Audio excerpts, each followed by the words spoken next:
The advice and opinions expressed by the host of Autism Live and her guests are meant solely as suggestion and should not be in any way construed as child-specific advice. Any choices you make in determining your child's treatment are completely at your own discretion.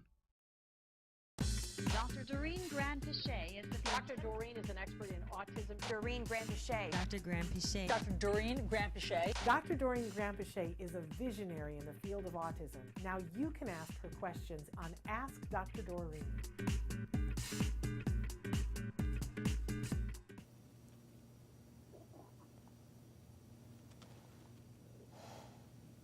Good morning and welcome to Ask Dr. Doreen. I'm Shannon Penrod and I'm here with the fabulous, the stunningly beautiful, the brilliantly intelligent Dr. Doreen Granpeesheh. And can you tell I'm a little excited to be here? Can I stop you before you? Good morning, everyone. I know, I never let her talk. Guests always come on the show and they're like, well, I'm not sure, if they've never been on a show before and they're like, I'm not sure I'm going to know what to say. And I say, oh, bless your heart. You think I'm going to let you get a word in edgewise? Because I overtalk everyone, including Dr. Granpeesheh. No, not that. I'm just letting you embarrass me. You're too kind. Thank you. No. But thrilled to be here with you guys. We're going to be live for the next hour. For those of you who don't know her, Dr. Granpeesheh is a true expert in the field of autism. She's been working in this field for over 40 years. Over 40. I'm not saying 14, y'all. I'm saying 40 years. And it's more than 40 years. Yeah. And she's been working in this field, working with all kinds of individuals on the spectrum, from very young babies up through senior citizens, and of course, everything in between. Mm-hmm. Young kids, young tweens, teens, young adults, and adults. So she has a wealth of knowledge and truly has been a visionary for so many of us. Because not only, I think that you're really good at perspective taking, and I know we're going to talk about perspective taking today, but not only is she good at taking the perspective of our kids and our teens and our adults and helping to advocate for them, because she's a world-renowned advocate for people on the spectrum, but also for the people who love them. And if you watch this show, and if you watch stuff on the Autism Network, we're all about that, the people on the spectrum and the people who love them. Yeah. That's really the ticket. So she's here with us for this next hour. She donates her time to be here to answer your questions in real time. The chat is open. We already have some questions, and I'm saying good morning to a bunch of people. But I want you to know that we never get through all of the questions. I apologize. I also want you to know, a little disclaimer, that there is no expert in any field who can give individual specific advice in this particular format. That would be a disservice to the individual, right? Because they don't have eyes on the situation. So Dr. Granpeesheh then can't do that. But what she can do is, if you write in and give us a bunch of information about you or a loved one, and it be as specific as possible, I will give her those questions, as many as we can fit in, and she will give you all kinds of information that you can take back to the experts who have eyes on the situation in the moment. Can I also, there are a couple of things that a little housekeeping that I got to do here at the start of the show. Because we haven't done a live show in a couple of days. I had my 20th wedding anniversary the other day, so I've taken a few days off. It's been great. First of all, happy anniversary. Thank you. 20 years. That's it's nothing amazing. to sneeze at, right? It's amazing. It's pretty impressive. And there are all these statistics that I don't support or believe in about people who are parents of individuals who have unique needs that, they can't stay married. But is what I say to you. We 20 years we managed, and if we can do it, trust me, anybody can. Yeah. And that's not true. It's hard. It's hard it is work. Hard work, and both people have to be up for it, because if one of them isn't, forget it. So but anyway, we've been away for a couple of days. So I have to tell you that we have a friend that's a friend of the show and a friend of our family. Her name is Emily, and she is somebody who is uniquely abled, and she's having a really rough time right now. Oh. She's been in and out of the hospital for several months. Her mom's had a rough time because she has a sister who also has unique needs, and mom is a single mom and has been having to go back and forth to the hospital. And what we need right now are cards and letters for Emily to perk her up. Oh. She hasn't been able to eat, and eating hurts really bad. Oh my gosh. And so we need her to be invested in eating. So if you have a moment today and would like to write to Emily, you can send the cards and letters here to us. You can email them to me. You can send them to our mailing address. And we'll make sure to post that, or you can go on my personal Facebook right now. They're also taking them at the Ed Asner Family Center. If you want to donate gas cards to Mom to help her to get back and forth too, we really appreciate it. But Emily has been a dear friend to a lot of us. She's one of the sweetest souls, and we really need to perk her up. Yeah. You know, get her excited, let her know that people haven't forgotten about her while she's been in and out of the hospital. So that. Yeah. Also Oh my want to gosh. say that a dear friend who is a novelist in her own right, writes great books, as a favor to me, purchased my book because she was like, I want to support you. But she said, I know that there are other people besides me who could use this book. So she has said she would like to donate the book to someone. And she will mail it to you. So the very first person who emails me, and I'll check my email later on, my email is shannon@autism-live.com. Kelly is going to mail you a copy of my book free. That's and it will awesome. arrive to you. That's so the so first nice. person watching live who emails me, shannon@autism-live.com. Lovely. Thank you for putting up with me for a minute. Oh, no, not at all. I love those. Well, I mean, I'm sad for Emily, and I'll definitely write her a card. Thank you. I appreciate But that's that. so wonderful that your friend Yes, Kelly bought isn't that them. wonderful? Yeah, that's a Okay. great idea. So, in any case, we wanted to start with, and everybody's saying good morning. I'm saying hi to Ka, Brian, good morning, and other people who didn't send me their names. But, and if you want to write in and tell us where you're watching, we love to hear where you're watching from. So, but we wanted to start today talking about this. It's Yeah. a very hot Yep, topic yep. in the autism community. Sometimes Thank you. people will say something or post something, whether it's a parent or a professional, and then, you know, people take exception. We have, I always say, a wonderful group of people called self-advocates who are amazing because they have the ability to communicate and communicate their needs and say what they want to say. Except that sometimes they really don't want others to say their opinions or what they want to say. That's true. Or they take exception to them. Now, my policy has always been on this show, come, bring whatever your thoughts are, whatever your feelings are, but keep it respectful. It doesn't always stay that way. I want you to talk about what's been going on. And I really love that sentiment, Shannon, because we do all have different views, and we're different people. We're Yes. different people. We should have different views. Absolutely. And everybody has the right to have a different view, right? But unfortunately, one of the things that tends to happen, I think it's a combination on social media. Something that happens is that, first of all, you're hidden. Like, Yeah. you're not in someone's face, so you're much more courageous to be rude, if Yeah. that makes sense. So there, and the second thing is that that just has become like a common thing. It's like, who can I bash next Yeah. type thing.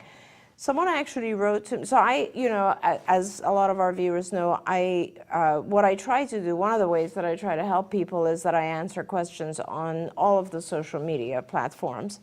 And it actually takes quite a bit of time because there's a lot of questions coming in, and I make videos about lots of different things, and I summarize, new findings and all that sort of stuff. And I'm trying to help the autism community as a whole by doing that. You're an amazing resource. Well, thank you. I appreciate Yes. that. But, the fact of the matter is that there are certain things that I, after 44 years of working in this field, I promote. One of those things is good applied behavior analysis, ABA. And there is a group of people who are just against ABA in general. And there are a few people who feel like they've had ABA in the past and they are somehow have been tortured by ABA. And I don't deny them their experience. In fact, in one of my videos, I did say that I completely see that there has been some sort of trauma, or I see it that from their perspective, there's been something bad going on. But that isn't my journey on social media, and I do not want to get involved with those types of arguments about, is ABA this or is ABA that, and talking about individual people's issues with it. From my perspective, good ABA is just a really good teaching technique.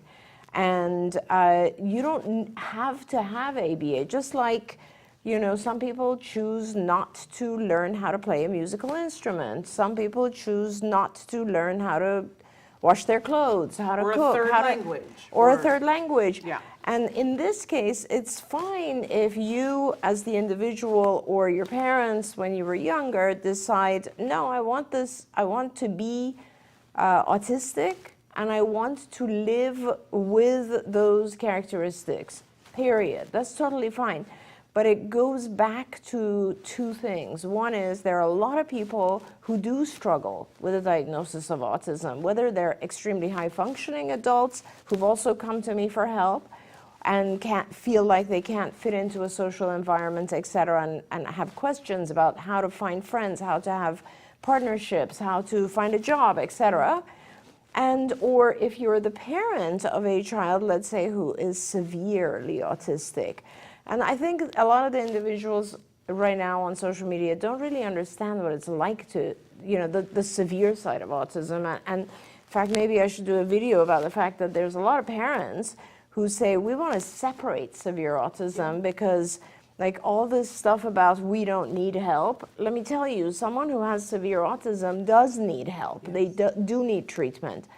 And so that, I don't want the folks who are against intervention for autism to influence the folks who are desperate for help.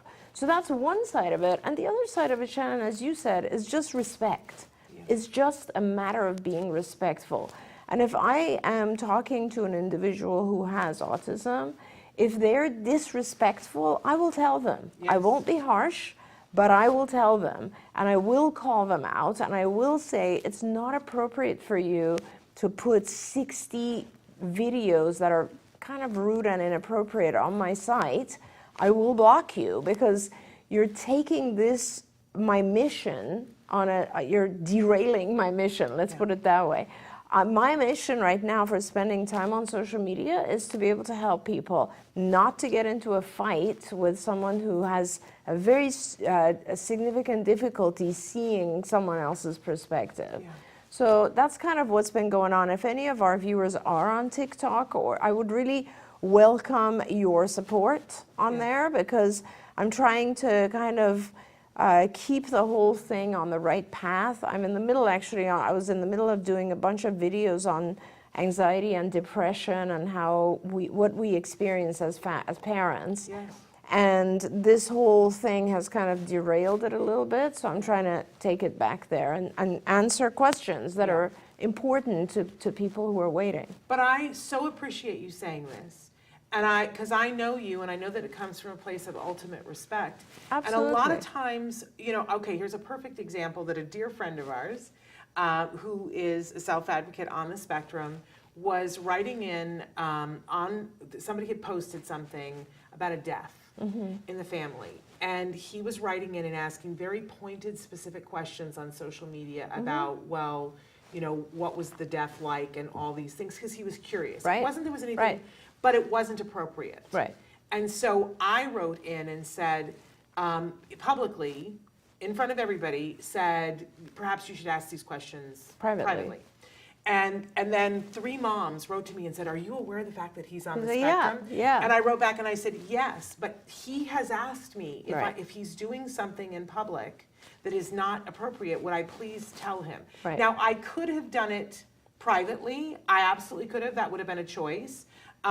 But he had said to me, no, please tell me. Just tell me, call me out. Because I think there are a lot of people who are on the spectrum who are like, I don't know what the rules are. Right. And right. I would like it if you just tell me if I've stepped over a rule. I'm not on the spectrum. I would like that. Yeah. If I stepped over the rule I would like for somebody to tell me, there's a rule here that you don't do this. And then I go, oh, I did not know. Yeah. We don't have to be defensive about it. But I think that there are a lot of us, myself included, that sometimes get into, I can remember when I was younger, and when Jem was younger, that it was like, oh, is this who he is, or is this the autism? I don't want to penalize him or make him feel bad because he's done something that has to do with autism. But sometimes we carry it too far, you guys. Yeah. And we excuse behavior and we don't call it out and go, that doesn't work here. Yeah. That's not appropriate.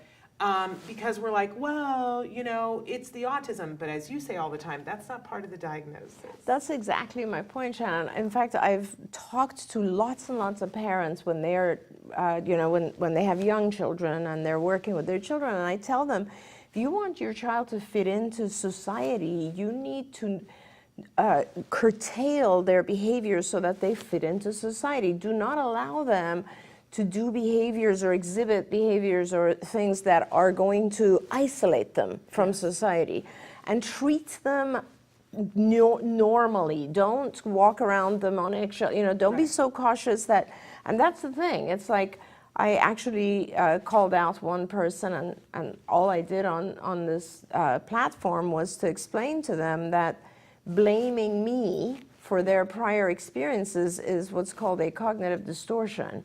It is what our mind does because we often need someone to blame. And I understand that I represent the field of ABA and that it gives this person some sense of relief to blame me.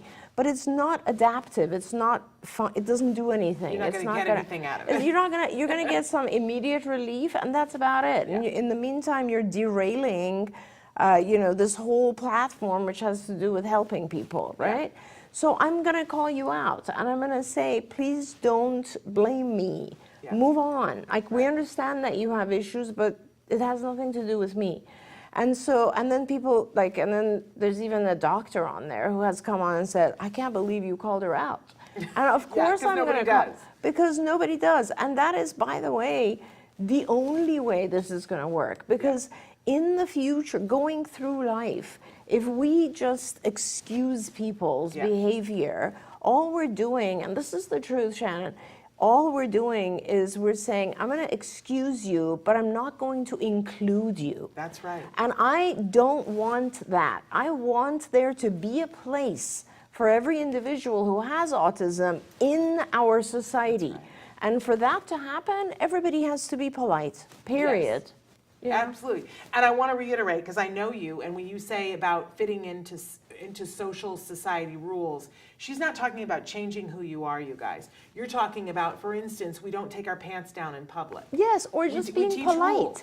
And whether or not you have a diagnosis of autism or anything else. Right. Let's say you have a diagnosis of borderline personality or of anxiety disorder or depression or whatever it is, it still would be inappropriate to attack someone publicly. That's just not okay. So being polite is just one of those things, and that's why I loved how you started this. It's just, you can say whatever you want, but be respectful. And we welcome that always on our show. It's the reason why, if you watch Stories from the Spectrum, it's why we are the executive producers of that. She and I, because we believe in the power of making sure that everybody gets a voice. Absolutely. I get emotional because I think about my dear friend Joanne, who said everybody deserves a seat at the table. That was always the thing that she said. And if you can't be heard over everyone else, you don't get the seat at the table. And that's why Stories from the Spectrum is not our voices. It is not. It is only the voices of people who are on the spectrum. That's right. That's it. But, it has to be respectful. Absolutely. And we would defend any person on the spectrum who somebody was being bullied and saying, you don't get to have your opinion, you don't get to, we would be the first two people to stand up and say, no, we stand with you on that. That's right. So there we go. Thank you. Thank you for letting me rant now. No, it's all good. Everybody wrote in prayers for Emily. I love that. Brian said, one question, it's been a rough ride of making the decision of choosing the best kindergarten school possible for my almost 5-year-old son in Sacramento. We had to weigh an ambitious, high-end academic school for a 2E school. He is super smart, yet compromised heavily with low social skills. That's you know what I read out of that is that you had some great choices. You did, you did. Which is kind of amazing when you think about it, because there aren't always great choices. Yeah, I'm not sure. I don't know what a 2E school is, I'll be honest. Twice exceptional. Oh, twice exceptional school. Okay. Yes. So I guess, and this is a great question, Brian, and a lot of people talk to me about school placement, and I think it is really, really an individualized thing, and you're lucky that you have these options. That's beautiful. But I think you know, as parents, you should sit down and ask yourself, what are we hoping for? And I'll caution you, because as parents of children with autism, sometimes we want to promote their special skill so much because it actually makes us feel good. Like we want to say, oh, you know, my child is brilliant in math and I really want to highlight that. And that's totally fine. And I'll be honest, sometimes individuals on the spectrum who are, you know, brilliant at one subject or another, are, as we conceive and right now, are changing our world. So, you know, that's one path to go, definitely, and absolutely a wonderful path. Another path is to say, no, I want my child to be well-rounded in a lot of different areas. And then you choose a different type of setting, which is not, you know, 100% or 90% focused on that, on building the athlete, let's say, but rather showing the individual more social skills, other types of skills, and so on.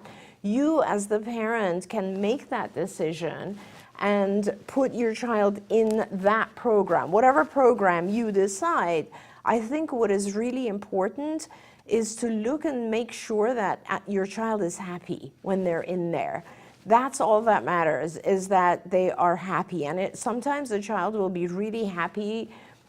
You know, I've had children who are very, very, very, very smart. I just thought of one who I loved, who's an adult. But also, like, what he really always wanted was friends. And so for him, it was really important that we could teach him some of the social rules and so that he could fit into society and so on. In the end, he ended up being a brilliant biostatistician anyway, but he had a lot of skills that he developed socially, right? On the other hand, I also have had kids that I've worked with who are now adults who are not very social and really are pretty narrow in their scope, but they're brilliant. They're, you know, athlete level in let's say, robotics or some other thing.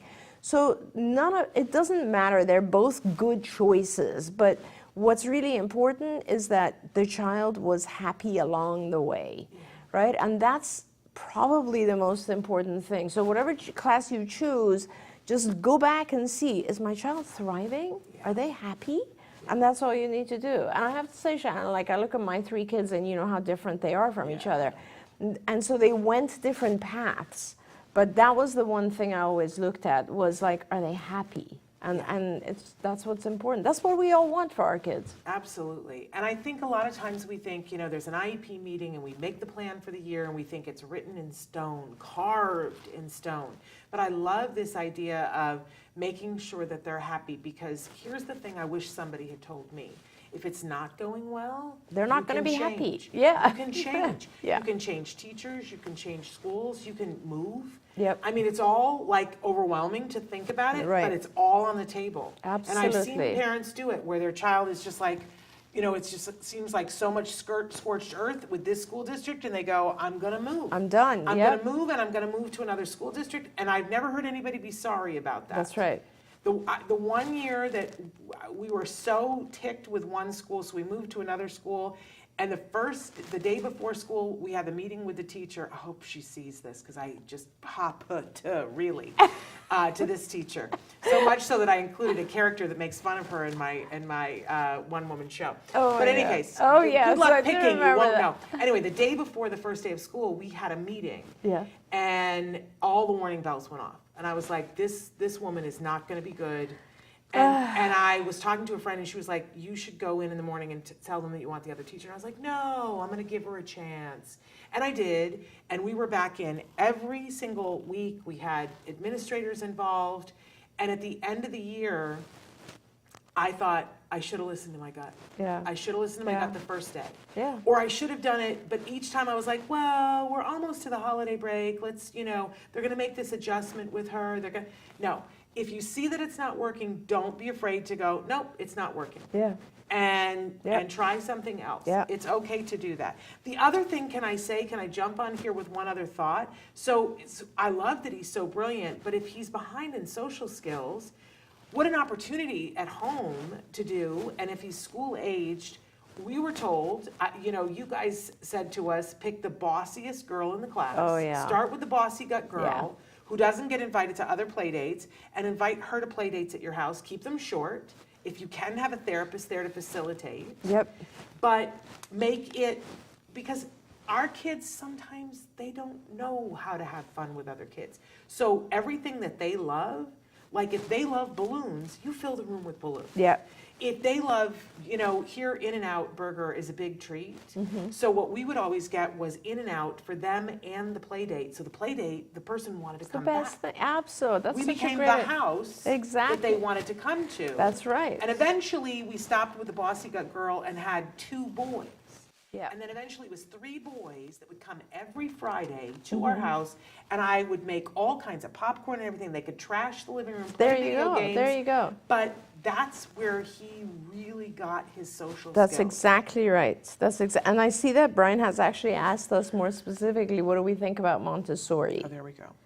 And honestly, my kids went through Montessori. I love Montessori programs. I'm not sure it's for everyone, but the reason I love Montessori is because they really hands-on, practically have the child kind of learn concepts, abstract concepts that we don't usually learn in other schools. So to me, a Montessori program is really, really good for kids on the spectrum.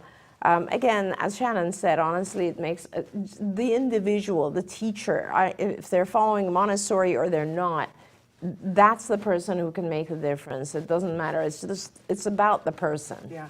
I was at a conference recently, and a parent came up to me after I was on this panel, and she said, what do you do? Because I was saying, you got to listen to them. You got to listen to what your kids Yes. say. And she said, but what do you do when what he doesn't want to do is go to school? Yeah. And I said, well, what's happening at school? And she said, it's this amazing environment where it's outdoors and they get to look at bugs and it's this whole thing. And I said, oh, does he like bugs? No, he likes robotics. And I was like, so you would like the outdoor bug school. I would rather die than go to the outdoor bug school. I know. I don't outdoors and look at bugs in jars. No, thank you. Exactly. And that's how this and I was like, why are you sending him to the school that you want to go to? You go. Yeah, that's right. You go to that school then. Let him go to a robotics program. Yeah. Like why? And how, amazing that she had found in this outdoor bug school, but that's not her kid. Yeah. Yeah. So, I see, Brian, you're saying you don't want him to withdraw. You're afraid that a Montessori school will not challenge him and the autism traits will become dominant. I mean, anything could happen anywhere. It really comes down, some of it is the philosophy, but some of it is the individual teacher. That's exactly what I was saying. It's Yeah. all about the teacher, honestly. For me, a good teacher is just someone your child will never forget. Yeah. They'll make a big impact, whatever the philosophy of the school is. But some kids thrive. Some kids on the spectrum thrive in Montessori. Montessori, And others, I agree. No. Yeah. Not happening. I love that Ka wrote in, no, it was Parker who wrote in and said that I was absolutely right about artificial colors and sweeteners because, and I shouldn't laugh because this is terrible. The 3-year-olds at my Oh church my gosh. had red Kool-Aid and then they were hyper. Because I always say to parents, you don't believe me? Just do a scientific experiment. Go to a birthday party where they have red Kool-Aid and they have like one of those It's so cakes funny, that has yeah. all the frosting Yeah, on yeah, it. yeah, yeah. And watch the kids drink it and set your watch. Do you know what? Red Kool-Aid is like the most extreme, horrible thing. I know, and I hate we're to laughing say because it, it's Colette, horrible. I'm sorry. It's absolutely horrible. It is. It's the red color, food coloring, and the sugar Oh my together. Just outrageous. And yeah. do you know they don't allow that in other countries? The Really? red dye that we have here in the United States, they don't allow it in other countries because it makes people go do it. So, and it's not all kids, but enough at a party, you will see it. You can just set your clock Oh, yeah. and you watch them have meltdowns. Now, when I think of our kids on the spectrum who already have enough that they're battling, Oh, yeah. and it's like And they put the can't red Kool-Aid on detoxify top from on- this? Yeah. Oh, no. I'm So with thank you. you, Parker, for doing independent scientific research to support my feeling about it. Ka wrote in and said that yes, sometimes it's the delivery, not the message, in terms of when self-advocates are sending messages. Yeah. Okay, I want to get to some other questions that we had that came in earlier. Ka says, "Good morning, ladies. I want to find a support group through my son. I went to a support group through my son's speech provider and told everyone to come and watch. I've learned so much from you, as well as parents watching and commenting. Thank you so much, Ka." But she who also said, "Sometimes I feel very judged by other parents and that I'm made to feel as though I'm not doing the right thing for my son. I think sometimes people forget that it's all individualized." Yeah. Amen. Thank and you for hugs that. to you, Ka. And can I admit that sometimes I'm guilty of this too? Because I don't always know where the line is. I always tell the story that there was a mom that was in Jem's kindergarten class, and her daughter was in his class, not on the spectrum, but she had a younger son. 2 years later, but we talked about autism. We came in and did things with autism in the classroom. 2 years later, she comes up to me in the grocery store, and she runs up to me and she says, "Oh my gosh, I'm so glad that I ran into you. I don't have your phone number, and my son has been diagnosed with autism. I don't know what to do." I didn't want to overwhelm her. So I said, "You really want to consider doing a 40-hour program, a good quality ABA. You really want to consider, and I went, and I said, you really, and so forth, and I said all the things, but I said, you really want to consider." Yes. Right? And because I thought, I don't want to overwhelm her. I don't want Yes. to tell her, you have to do Yes, this. I don't want to yes. say anything is like, hard and fast, black and white, boom, because I don't want to overwhelm her. And I walked away and I was like, look at me. I helped her. I Yeah. felt so good about myself until about a year and a half later, same grocery store, I see her across the organic vegetables. Yeah. And I'm like, "Hi." And she comes up to me with a pointed finger in my face and she goes, "Don't you ever talk to me again." And I said, "What did I do?" And she said, "I came up to you asking for help, and you knew that if I didn't do X, Y, and Z, Yeah. Yeah. my kid wasn't going to get what he needed. Yeah. What you needed to tell me was that I needed to act like my house was on fire, and that I needed to advocate for my kid like today was the only day. Yeah. And that I need to set up services for him, and that I needed to act like it was the single most important thing I had going on in my life, and you knew that." And she said, "But you said to me, maybe you should consider it." So now I usually say to people, "Forgive me. You've made the mistake of asking me. I'm going to tell you a bunch of things. I'm going to hope that it doesn't overwhelm you." This is why I wrote the book. So Yeah. you could take a piece of Yeah. it, right? But I'm going to tell you my truth, what I think, because you made the mistake of asking me. Yeah. And I'm going to be point blank about what I think you should do and how hard I think you should work for the next few years, because it's all about now. Yeah. And you don't want to wait. I've seen too many parents wait, and I said, and I always tell them that story, and I say, I'm never going to have somebody come up and say to me, "You should have told me," again in my life. Yeah. I can't do that. I I know. can't do that. So I think that sometimes people think that I'm judging them. My thing is, I'm going to tell you, and then you decide what you want to do. You're Yeah. the parent. Yeah. You decide. But I think that sometimes people think that I'm very black and white. Well, I mean, am. Shannon, for us, if you've been around as long as I've been around, you will have seen cultural changes in this entire thing, right? And there was a period of time where, first of all, there was a period of time where ABA didn't even exist, right? So I lived through that, my friends. There was a period of time where the prevalent belief was that this has to do with bad mothering. Oh, yeah. This has to do with the refrigerator mother, and the mother is being cold, and therefore the child is isolated. I have lived through periods of time where people thought swimming with dolphins, doing blood transfusions, I mean, everything. And then you get to a point where you see, oh, do you know what? This is a teaching technique, and if we modify this teaching technique a little bit, it applies to very young kids with autism. And oh my God, when they couldn't learn before, all of a sudden we're teaching them everything they need to learn.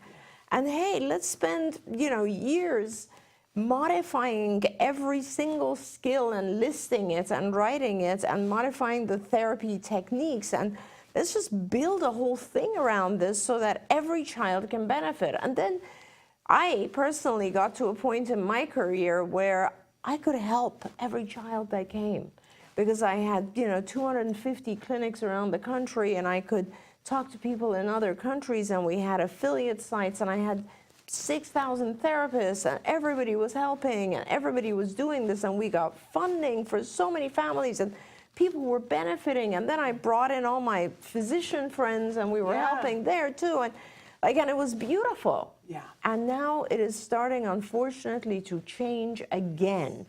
And that just scares me. And the reason it's changing right now is two things. One is the whole self-advocacy thing that we're talking about, where, yeah, it's very confusing for new parents when they hear individuals on the spectrum saying, I was abused, I was tortured, those words, right? Yeah. And I don't care how bad an ABA program is. I don't think it's torture or abuse. I don't know. Maybe, yes, of course, there are some organizations we know that do actually do abusive things. Right. It's nothing like what you do, nothing I've like never anybody even, I you can't know even does. imagine. But there are stories. I can't even imagine. There are stories. So let's assume that that exists too. But that aside, what do you want to do? What's the solution now? Yeah. So that's kind of one side of it. And the other side of it is, of course, as you know, Shannon, there's like this, the field is falling apart. Yes. The field is falling apart because there are not enough clinicians.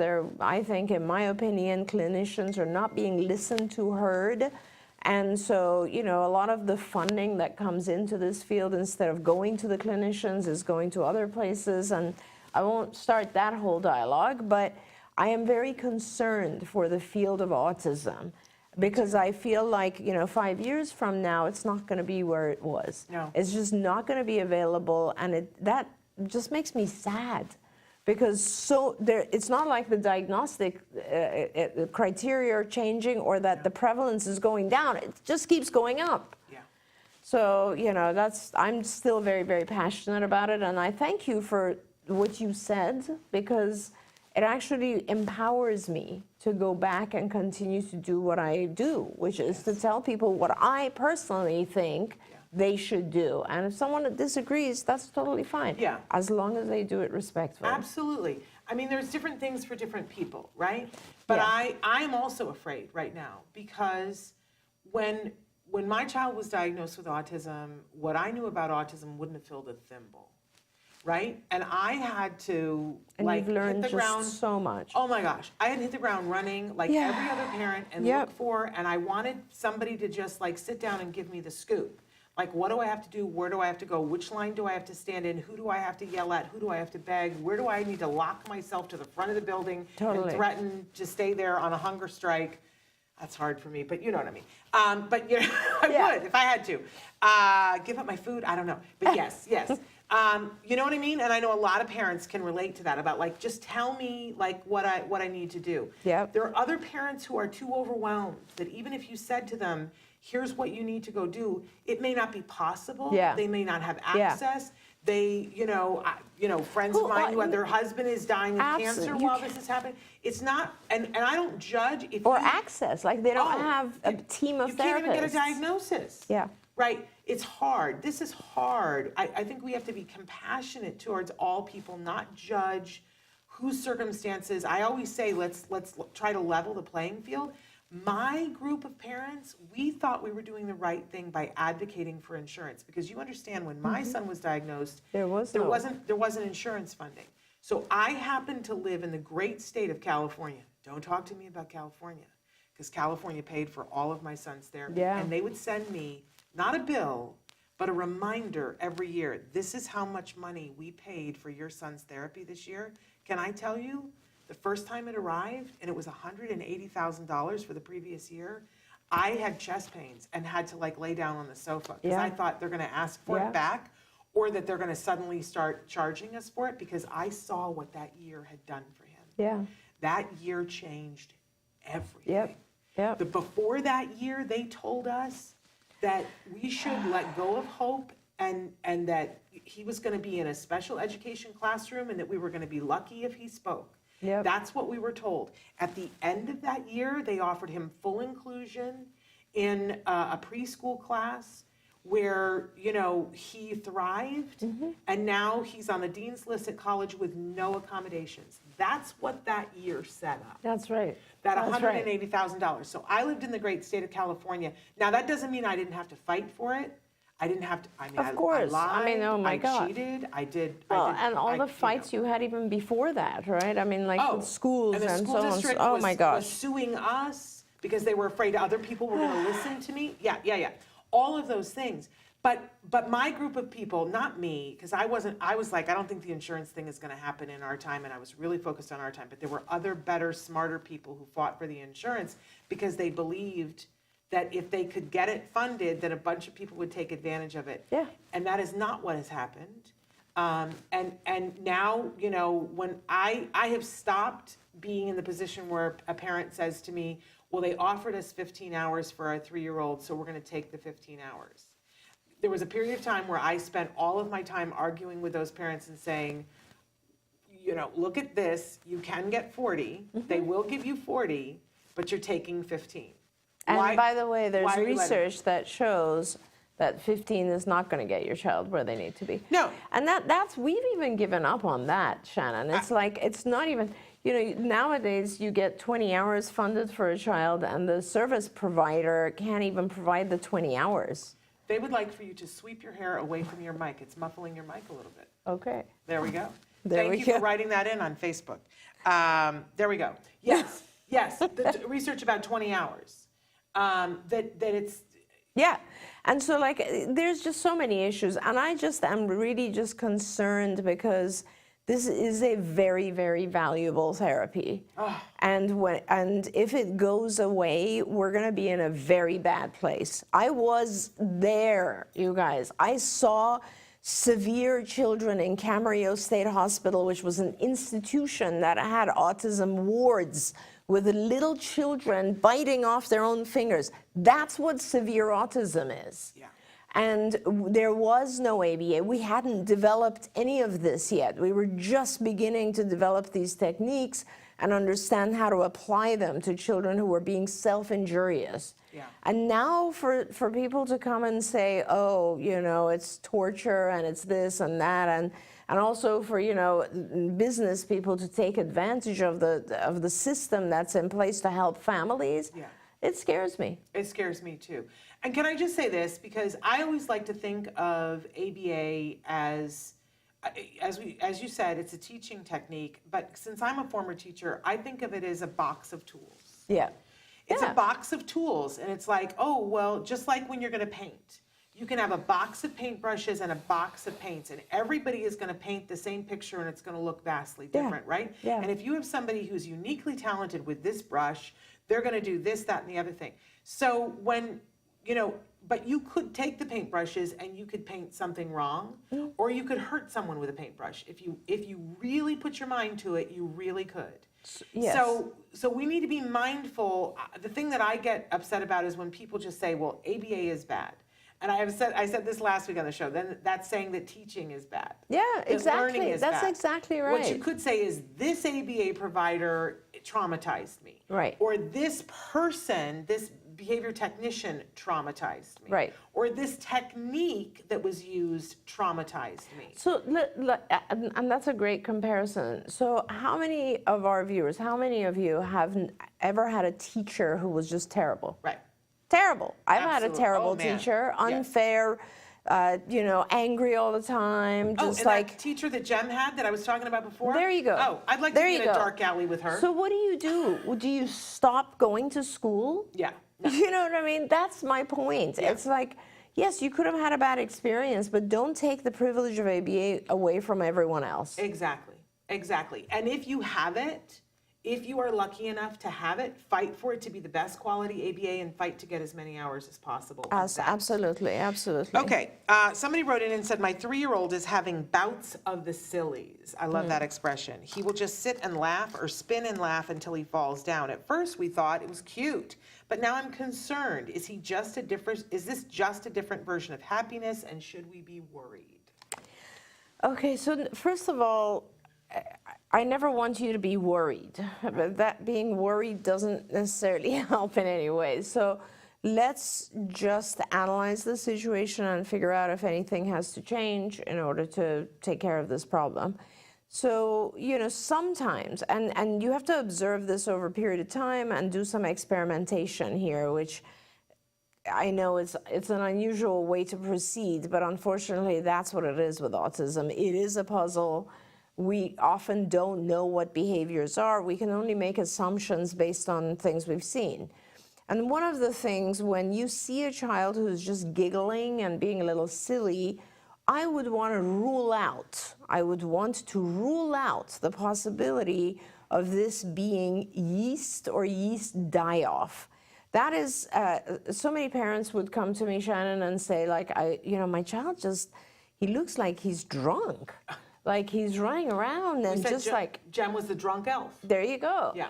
And when they're 2 years old or 3 years old and they're little and cute and, you think, oh, it's just a cute little thing they're doing. Yeah. But the fact of the matter is, the child is intoxicated with high levels of toxins in their body, and you can do something about that and change it.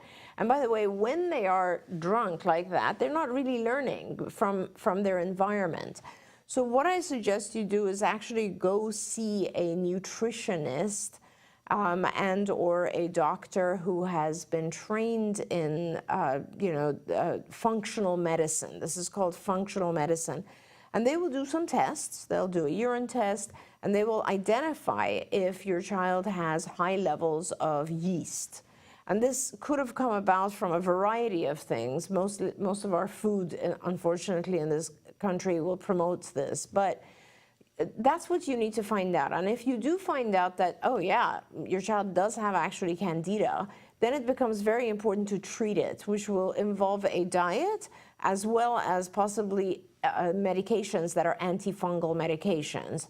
And you might even actually start, after you start the diets and the antifungals, you might still see some of this behavior, which is called the die-off phase, which is, this is the point where you're actually killing the yeast, but your child will be silly and giggly and so on and so forth until they're not. Yeah. And once they're not, it's a whole different thing. And it's like, whoa, your child has woken up now and is just completely aware, whereas before they weren't really. So that's the only thing that I can think of is that you want to just rule out. And if you rule that out and know your child's not having high levels of yeast, then I would stay with it, leave it alone, be fine. And again, one of the things that I always tell parents, Shannon, is, with typically developing kids, if they're giggly and so on, you can interrupt it with something else and they don't melt down. Right. If you can't interrupt your child, and if they melt down when you try to interrupt their giggliness, there's something going on there. There we go. We had to do a yeast, and there are several yeast protocols out there. They're all sort of different because every person is different. We did a yeast protocol. And you get used to your child, especially if you only have the one child, and you get used to whatever. You forget, And my child, we referred to him as busy pants because he was constantly in motion. He never sat still for anything. You couldn't get him to sit in a chair to do anything. We would have to strap him into the car seat or strap him into the high chair because he was busy pants. And we called him the drunk elf, where he would run into walls and he would turn around and laugh and then fall down. And if you smelled his head smelled like a fresh loaf of bread, or his feet smelled like that, and his breath smelled like brandy. Yeah, like he'd been drinking, Unbelievable. Right? And so then we started a yeast protocol, and it got worse, and nobody had told me about die-off.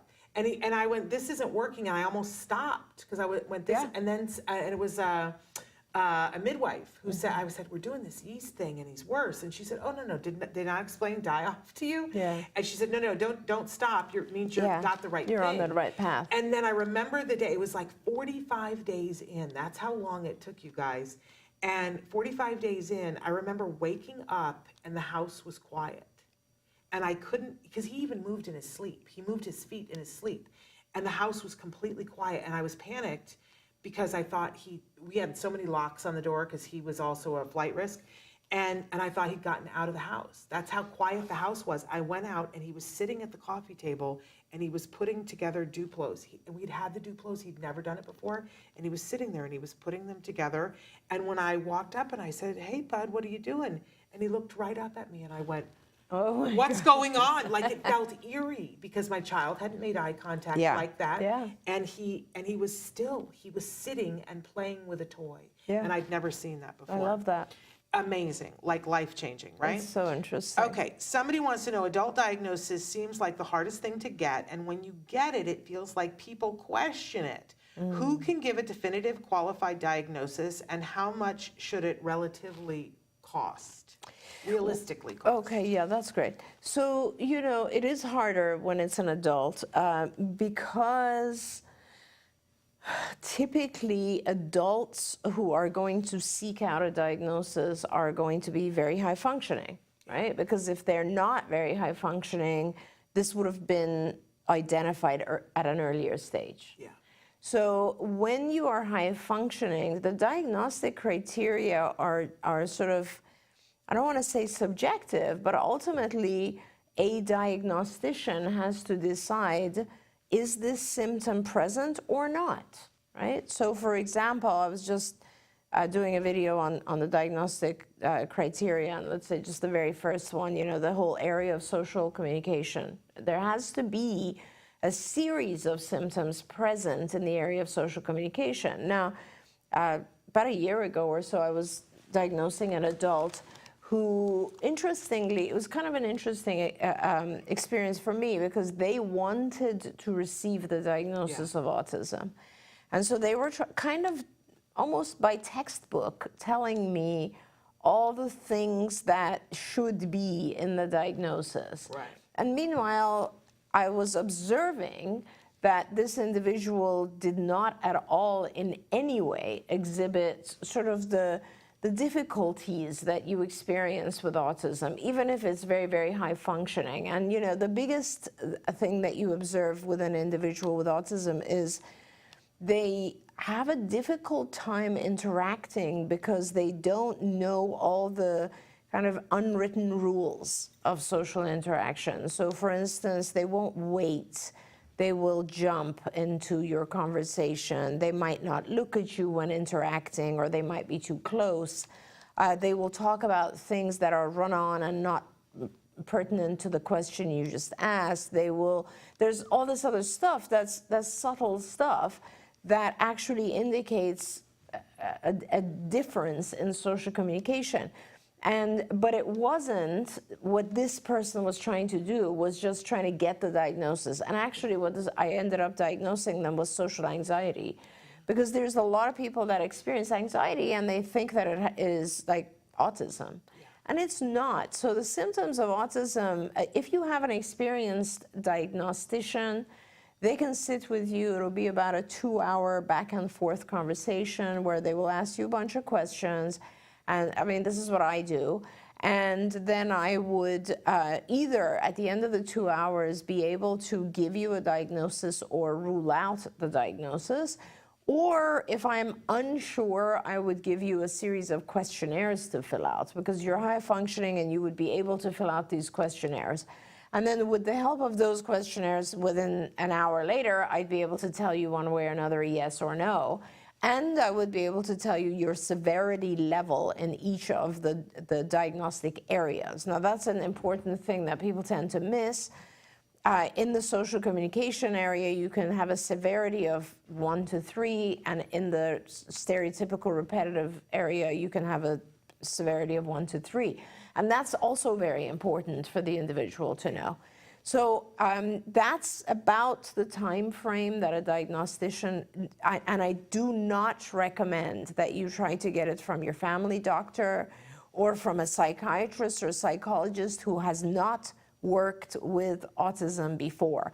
It is very difficult for someone who is not familiar with autism to be the diagnostician. So I really recommend, if you are an adult and you think there is something going on, go seek out someone who has a lot of experience in the field of autism and get your diagnosis from them.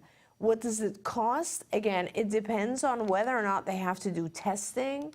I would say, generally speaking, a diagnostician will charge you somewhere around $1,000 to maybe $1,500 or so. But remember, these are licensed individuals that your insurance company should cover. So all you have to do is get in touch with your insurance provider and say, I feel like I need to go see a specialist, or go see your family doctor and tell them what the issue is, and they will refer you to a specialist, and all of that cost of the diagnosis is covered. Just don't let them poo-poo you. Yeah. I think that's, because there's a lot of that. But just like with everything else there is, like Yeah. you want to go get, I've been to like 20 doctors for my lower back pain, and I still don't have a solution. Right. But can we talk about the levels of severity for a second too? Because I think there's a lot of misunderstanding about this. So there's 1, 2, and 3, but all of them, even a 1 means you need support. Yes. And I think this is I know I want you to talk a little bit about the 1, 2, 3, but I want parents to realize that sometimes your child gets diagnosed, and you always remind us that there's 2 numbers, but a lot of times people only walk away with 1 number. And a lot of times people will tell me I have, my child has ASD level 2, and it's not helpful because the 2 domains are so different. So like, first of all, 1, 2, and 3. 1 is you need support in that particular domain. Yeah. 2 is you need, I think, significant support in that domain. 3 is you need substantially significant support. So it's just, that's all it is, right? But the problem right now, as I see it, is that a lot of kids are being diagnosed, and the diagnostician says to them, when they say, okay, well, what are you going to give me? My child qualified, but they're a 1-1. Mm-hmm. And then the school and the doctor and the insurance say, oh, your child is very high functioning, they don't need anything. And I'm like, very thing says, if they're a 1, that means needs support. Yeah. But on the other side of it too, I think for some of the adults, they walk away and say, I didn't get a diagnosis. I feel like I'm on the spectrum, I have some of these traits, but I didn't get a diagnosis. And I always say to them, are you working a job? Are you in a relationship? Do you, maybe you have areas in your life that you struggle with, but have you found a way to make them function? Because in order to qualify for that disorder, you have to need support. Right. And not everybody does. That's right. And you have to have these specific symptoms. So for instance, anxiety disorder, right? So there's a whole bunch of symptoms associated with anxiety disorder, and many of us suffer from some of them. Yeah. Many of us. I mean, I woke up at 4 a.m. this morning with anxiety, right? Because I had a rough day yesterday. Yeah. So that's a very common thing, but does not qualify me to get a diagnosis of anxiety disorder, generalized anxiety. It just doesn't, because I do not meet all the criteria. And secondly, because as Shannon said, it is not disturbing my life, right? So those are the things that are very necessary. People forget that. It's a really interesting, Shannon, when you look at the diagnostic manual, it very specifically says, A, you have to meet the following criteria in the social communication disorders area, right, for autism, and there's a bunch. B, you have to meet the following criteria in the repetitive self-stimulatory, stereotypical behaviors. Those are the 2 domains. Right. C, these symptoms must have occurred before a certain age for you to experience it. And D, it cannot be due to other things. Right. And then overall, they need to be debilitating enough, right? So these are people skip all that other stuff, right? Yeah. But it is very important, and you're absolutely right. In fact, I think DSM-5 was very specifically written this way so that people would get support, even if they are a 1-1. Yeah. And we used to have this problem when people were diagnosed with PDD-NOS, which is the old way, which was pervasive developmental disorder not otherwise specified, which meant essentially high-functioning autism, right? And people wouldn't get the funding they needed just because of that. Right. So yes, so that's kind of how it is, and I do recommend, if you feel you have issues, it is important, it's really important that you try to seek out someone who can help you with a diagnosis. I'm happy to, by the way. People have written into me and said, do you still do that? I do. It's hard for me to fit it in, but I do, and I see people on Zoom, telehealth. Yeah, but we just had Dr. Melmed on a couple of weeks ago, and he has a center in Arizona where almost exclusively now they diagnose adults. Yeah. So I would tell you guys to look at that. We're out of time. I don't know how that happens. It flew by. But I hope that you guys all enjoyed. Did you and Traven talk? Are we showing a rerun tomorrow? He was going to ask you if you want to do a show without me tomorrow, because I'm not here tomorrow. We'll figure this out, and you guys will see. Well, I don't know what, but on Thursday I'm back with Moira Giammatteo for our Let's Talk Movies. Once a month now we're reviewing movies. I'm excited. Because That's it's so very fun. fun for me. It's very reinforcing That's for me. awesome. And we're two ponies, parents of neurodiverse individuals. So it always gets put through the autism filter no matter what. But that's Thursday's show. One of these shows, you should ask Sonny to come and join you. Oh my gosh, that would be so much Oh, fun. and he's so knowledgeable about movies. Oh, well, Yeah. we would have a blast with him. Yeah. Wonderful. So wait till you hear the things that are making my head spin. Because Moira and I were like the Siskel and Ebert in that we don't agree on most things. I love it. I love it. What movies are you reviewing? So I'm not entirely sure what we're reviewing tomorrow or on Thursday, but last month, one of her top ones that she loved was a show on, is it on Hulu? What is it on? Under the Banner of Heaven. She just thought it was great. Oh, I never heard of it. I hated it so much. So we're going to talk about that on Thursday, because I hated it beyond all hate. I love it. And I didn't even want to finish watching it, but I was like, I'm going to finish watching it so I can say I watched the whole thing. And That's terrific. it is a giant turd in a punch bowl. So there. But there's a bunch of other things that we're going to talk about as well. But I can't remember off the top of my head. Anyway, we're out of time. But tune in tomorrow to see. It might be Dr. Granpeesheh here without me, which that could, that could be fun. Then I'll have no job left anymore. Because she'll be better without me. So I don't know about that. But anyway, we're back tomorrow. But if you haven't already written in, I don't know if somebody's written in to me. If somebody wants a free copy of my book, you need to email me, Shannon@autism-live.com, and you have to have your name and your address so Kelly can send you the book. All right? And just one last thing, Brian asked for contact info. If you don't mind, just send your info to Shannon, and then I will get in touch. Absolutely. Shannon@autism-live.com. Happy to forward that over to Dr. Granpeesheh always. All right, you guys, so wonderful being here with you. Thank you so much. Always a pleasure. Thank you so much. And we'll be back in some way tomorrow. Until then, give your kiddos a hug from me and one for you too. Bye-bye for now. Bye, everyone. I always want to look at that.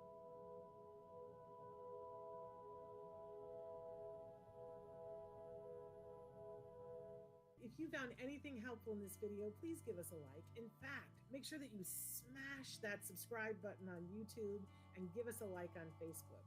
You can also follow us on Twitter and on Instagram for important updates. And please download our free podcast wherever you get your podcasts. Thank you so much. See you next time.